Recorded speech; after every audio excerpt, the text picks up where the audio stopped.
Bugün yerköklü daşma pulov hazırladım. Daşma pulov həmişə hazırlayıram, amma yerköklü ilk dəfə idi ki hazırlayırdım. Bunun üçün əvvəlcə 2 stəkan düyünü yudum və 2 saatlıq ıstağaya qoydum.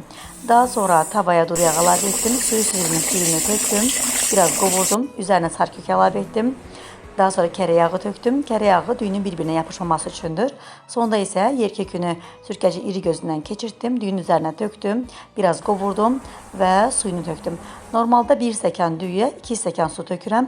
2 stəkan düyü götürdüyüm üçün 4 stəkan su tökdüm, duzunu əlavə etdim və qarışdırdım. Qapağını kip bağladım, az xodda bişməyə qoydum.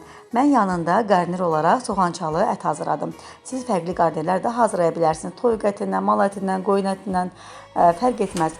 Hər halda çox dadlı alınacaqdır. Yerköklü aş isə çox dadlı alındı. Həm tərkibində yerkökün olması aşa xüsusi yumuşaqlıq verdi, xüsusi dad verdi və uşaqların ən çox sevdiyi plovlardan oldu.